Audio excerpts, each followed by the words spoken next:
Phantom Covert Ops is a VR stealth espionage action game starring legendary voice actor David Hayter, and here to tell us more is the man himself, David Hayter. Hi, David. It's good to see you again. Well, hello. Nice to see you again. Kept you waiting, huh? This is an actual codec call with the man himself. That's right. I'm in the middle of a sneaking mission, goddammit. You are no strangers to tactical espionage and VR missions, and this new one has you playing a character. I want to just hear, like, straight up, how does this character differ from your previous roles in similar games? Well, it differs in many, many ways. First of all, to go back a little, from the time I arrived in Hollywood, I only played heroes. It was the only thing I would get cast as. Snake, Captain America, Jedis, what have you. And I was always very proud of that. I was the Guyver. I did all these things. And then after I turned 40, all villains. It's just, oh man, it's just purely ageist. So now I'm King Shark on The Flash, and Zangetsu and Bloodstained. And for this one, I am General Zhurov, and he, as opposed to Snake, he is a semi-insane former commander of Soviet forces who is determined to bring the Soviet Union back to life and crush the Americans. And he's old and he's crazy, and it was a pretty fun part to play. Do you think that people naturally get sort of more bitter and jaded as they get older, and that's maybe why you think there's an ageism with assigning villains? I think it's the opposite. I think that you start getting cast as villains because you're older, and then you get bitter. Oh, so that's amazing. Yeah, it's a process you go through. No, that's not true. I enjoy playing villains as much as anybody. I just it was just a funny thing when I was like, boy, I'm not getting offered a lot of heroes anymore. I wonder why that is. So what's your sort of relationship with VR in general? It's been this thing that I think, like, if you remember, like, going back to arcades way back in the day, it was incredibly rudimentary and kind of hokey, and it pops up every couple of years, and they're like, this is going to be the time. And I feel like now it's finally caught its footing, especially with right now with people stuck indoors. It's been even more sort of wonderful to transport yourself somewhere else. How do you feel about the medium in general? Like, what attracts you to it? Well, first of all, it's very, very cool. And as you say, I think we're at a point right now where games are really figuring out how to make full use of that world in a way that console games cannot. And Covert Ops is a great example of it. It's I always say you go through the game in a tactical stealth kayak, which people are like, what the hell does that mean? Well, it means you get to sit in a chair and you take your handsets and you use them like kayak. You can row, you can go backwards, you can, like, lay your oar in the water and turn the thing and hide in reeds and all this stuff.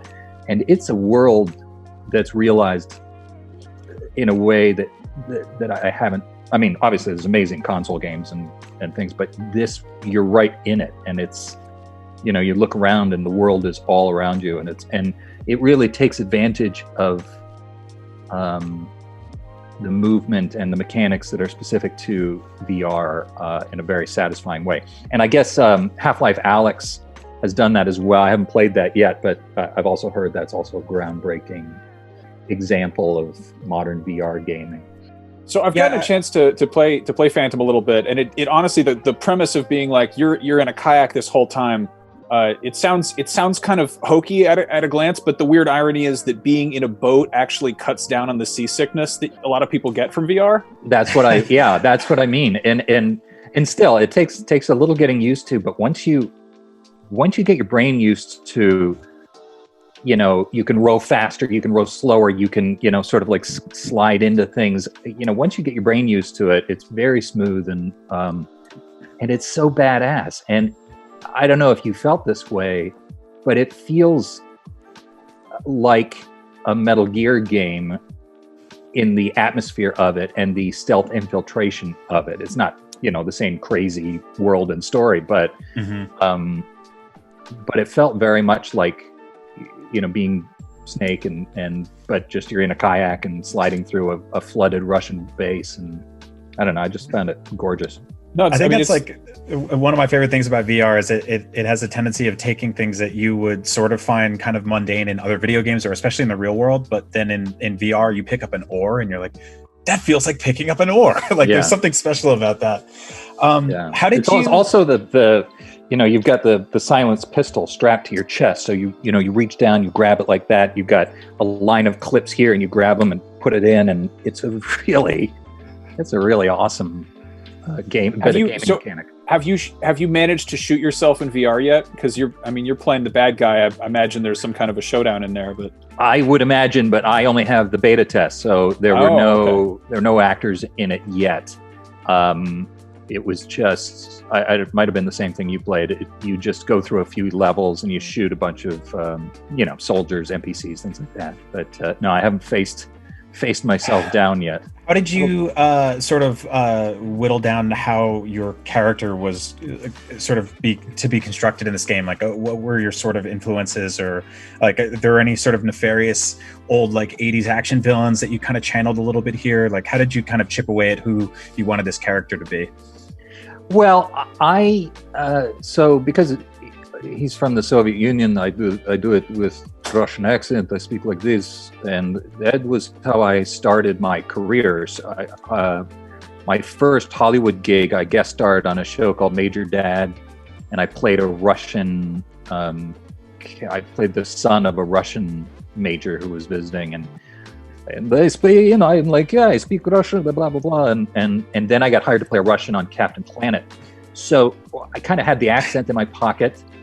I saw the images of the character, and it was this sort of grizzled, insane, white-haired, tough guy. And that's usually where I get it, is from how the character looks, what his history is, and then the script made it pretty clear who he was. This was a guy who had been a Soviet general. He'd been defeated by these phantom Covert Ops back in the day. It's the most crushing thing of his life, and now he's come back to make sure he succeeds where he failed before. But now the Soviet Union has fallen apart, and he's gone pretty much insane. I mean, if there's any comparison, it's sort of like Colonel Kurtz from Apocalypse Now. You're going up a river to face an insane, power mad dude. And then once I was in the booth, I just went nuts. There is no virtual scenery that is not chewed. Game. That's great. One of the biggest things in games right now is the remastering and remaking and redesigning of beloved games from the late 90s. If you were given the opportunity to put on the old bandana and be Snake again for a Metal Gear Solid remake, how would you react to that? I would react enthusiastically. Look, I love Snake. I love doing that character, and I'll do it. As people know, I'll do it at the drop of a hat. So if they wanted to bring me back to remake those games, I'd certainly be thrilled to do so. Well, I would love that very much. I would very much. I thought you were going to announce that they were going to do that. No, that'd be a weird surprise just to swing that on you. You did pause like you were going to pull a box out and be well, like, David, I have look under your seat right now. There's a but yes, I'd do it again in a second. Cool. Now, so I want to talk a little bit about your writing history, because everyone knows you as Snake. You've done a lot of incredible voice acting, but I feel like you don't get nearly enough praise for writing the first two XMen movies, which I would say arguably laid the groundwork for the modern superhero cinema, genre. And it's, honestly, I, not to fanboy out too much, but when I saw X2 in theaters, I was kind of like a lapsed comic book fan, and I came home and I pull out my giant box of X-Men comics, and I've been glued to Western comics ever since. Oh, that's awesome. I'm so glad. We, particularly on X2, we really said, let's look at the greatest sequels of all time, like, Wrath of Khan or Aliens or Terminator 2, Empire Strikes Back. How do you take the world we've already set up and bring them the same thing, only bigger and better and cooler? And when we did X1, it's really all set up. It was really, Bryan Singer was like, we have to explain to everybody why they have different powers, why they have different names, blah, blah, blah. The whole movie is a very simple story with setup. And when we did X2, I asked Bryan, I was like, do we have to do all that setup again? He goes, nope, we assume everybody's seen the first movie and we hit the ground running. And as soon as he said that, I went and I wrote the scene of Nightcrawler attacking the White House.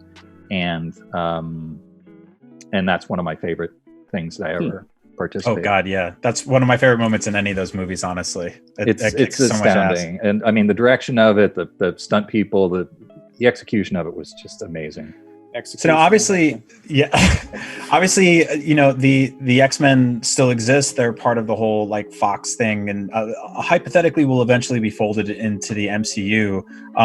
How would, if that was something that you were sort of responsible for right now, or at least could chip in some ideas on, how would you go about integrating that? Oh, I don't know. I don't want to speculate unless they hire me. Don't give away ideas for free. No, that's true. There's no real benefit to my feeling is the same as it was when we made the first movies, which is take your love of what the X-Men are and try to recreate that world for the fans. The character, the actors may change, the world may change, but Wolverine is Wolverine and Professor X is Professor X. And obviously we would look at different stories, different worlds that they can take on. But I don't know, it'd be sort of exciting to have a clean slate and also come in with a new movie that in a world where everybody knows the X-Men, which was not the world that we were working right. in. Yeah. But yeah, I'm not going to design a movie for Marvel unless they... Okay, so more softball question: if you could cast anybody as Wolverine, who would you put in there aside from Hugh Jackman, who's arguably done a perfect job? He's done very, very well for all of us. I don't know. It's interesting. Now they're looking at younger Wolverines, and I don't know. I'm sorry. I know that is a softball question. I should have something ready, but I never think of the actors. I always think of the character when I'm writing them. I'm just writing Wolverine, and then whoever steps into it brings their own, like Hugh brought his own decency and his own humor and his own viciousness to that role. So I really just never think of it from the actor's perspective, because I think it interferes with the creation of that's a purer character. One of those screenwriting rules that you're supposed to pay attention to. It's a casting director's job to figure it out. A lot of screenwriters say, picture Brad Pitt or picture whomever, whatever. But I find that limiting. I just feel like, make the character completely well-rounded in your mind, and then let the actor bring in a completely new element. I dig that a lot, because there's, you take a character like that and some of the other characters you've written who are decades of source material, they're iconic on their own. And I think that if you just started associating it with an actor who invariably could or could not end up being in that role, it could cloud the whole thing. So yeah, that's super cool. Yeah, and look at James Bond. Bond is always Bond, but each man plays him differently and brings their own spin to it. But as a writer, you want to write pure James Bond, as far as I'm concerned. That should be everybody's creative goal, to make Bond or make Wolverine.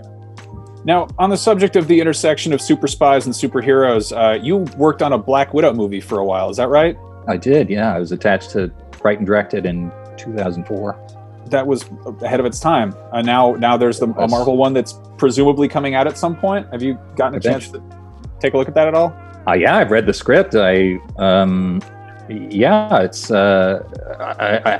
I think it's finished. I think they're just waiting to have an audience again. Yeah, they got to wait for the theaters to open, but but yeah, it's very cool. And Scarlett Johansson as Natasha, and I'm looking forward to it immensely. At the time, you know, they were excited to get it made. We were looking at like a $30 million movie or something. And then there was one particular weekend where Aeon Flux and Ultraviolet and Blood Rain came out.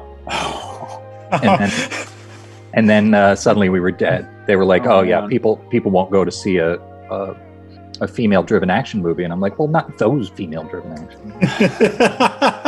Like, they'll go see this one. How did your version differ from the one that we're presumably going to get whenever movie theaters open back up, as far as you can tell? How did it differ? Well, I can't tell you anything about no the spoilers, current but I mean, like sort of tonally, I guess. Mine was more focused on her origin, how she became what she was, and you know, it was different tonally in that. So mine would have been closer in tone to, like, you know, the first X-Men or X2, whereas you know, Marvel has now developed their style of storytelling, and so, you know, their movie will be more, you know, Marvelized. Whereas when I was doing it, we were still finding our way with these movies. I think mine was a little darker, a little more painful, but I think their movie's going to be great, and I can't wait to see it. And yeah, I just want to be careful that I don't tip anything that they're going to do, because they would be upset. Be a good spy. Exactly. Now, still good spy would bring you the information, but still on the subject of superhero stuff you've worked on, you wrote the Watchmen movie. Correct. The Zack Snyder one. Did you get a chance to check out the HBO series, which was like I did, yeah. What did you make of that? I thought it was beautifully executed. I thought the actors were amazing. I thought, you know, when I first heard about it, I was like, God, I can't even imagine taking on Watchmen without it being that original Alan Moore story. And right. I was very impressed with how they created a world that felt like Watchmen but was new, and that was a daunting task. I also loved how ballsy they were in terms of race relations, and, you know, talking about racism and in a very raw way. So I really admired it from those perspectives. Nice. Is there anything you've been watching or reading or binging that you want to share? I feel like everyone's cooped up right now, and you're clearly a. Yeah. Well, there's been a few things. I'm almost done with The Boys, which I really like a lot. Carl Urban and my hometown of Toronto, and my daughter and wife and I have been re-binging Avatar: The Last Airbender, the original cartoon series, which, if you haven't seen it, is one of the greatest series of all time, bar none. Not a kid's show, not the best cartoon show. It is one of the best written, best executed series I've ever seen in my entire life. So we're really digging that right now. I've been watching a lot of great movies. I've been watching streaming. I don't know who's streaming it, but somebody's streaming Fight Club in like 4K, and it's just so gorgeous. And the cinematography on that is astounding.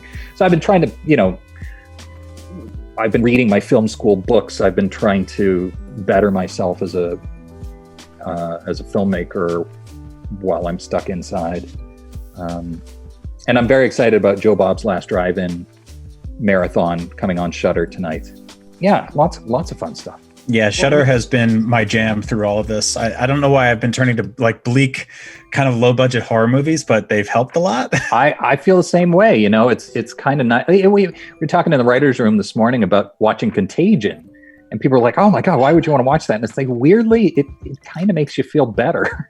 Yeah, no, totally. That's actually that has had a tremendous surge recently in popularity, because I think people are just looking for some kind of answers or some kind of escapism, or maybe even look at a situation that's worse than the one we have and kind of go like, "Whew, all right, well." Well, that's the thing. It's exactly what we're going through, but it's about 4 or 5 times worse. And you see people dealing with it, and you see them get to the other side of it, and it's horrifying and it's real, but at the same time, it's oddly comforting. So, and same with, like you say about the low budget horror movies. I don't know, just make me feel better. I've been watching a lot more of that than Disney Plus. Oh yeah, no, me too. That's been. I think I defer to stuff like that during times like this more than I do like a kind of sappy cartoon princess movies. Right. I want to see people get hatcheted and stuff. Yeah. Have you ever wanted to write or do voice acting or for a horror video game or movie or anything like that? Like, is that totally? Yeah, I've had horror projects before. I mean, I directed Wolves. Wolves isn't really a horror movie. It's more of an action with a little bit of horror. I guess I just never had them picked up, but I tend to lean towards all of my stuff is genre, sci-fi, fantasy, horror. And I've got projects that are more comedic than I've done before, and I've got projects that are more horrific than I've done before. So I mean, I was let's see, I was in a horror movie called The Curse of Buckout Road recently. I was in a horror movie called The Devil's Mile. So my Canadian filmmaker friends, they just ask me if I'll be in a movie, and I say sure. That's my criteria. My criteria for being in a movie is 1, you have to ask me, and 2, there is no 2. I love it. In fact, both of those movies were low budget Canadian films. So I paid for myself to fly up and put myself up in a nice hotel room because they couldn't afford to do it. And both those movies cost me a fortune to be in. But I think it's great fun. Volunteer work. That's right. It's good. That's right. I volunteer to come in and help out low budget movies. You're a good guy, David. Yeah. So David, we can catch you in Phantom Covert Ops, which is out on the Oculus Quest and the Oculus Rift platforms on June 25th of this year. That's right. I'm dying to check that out. I imagine it'll be a little weird for you to come face to face with yourself in VR, but we all have to deal with that sooner or later. It's not my first time. Thank you so much for joining us. This has been great. Well, thank you guys. It's really, really great to speak with you, and much love to all of your viewers. And please stay safe, stay healthy, and for the love of God, stay stealthy.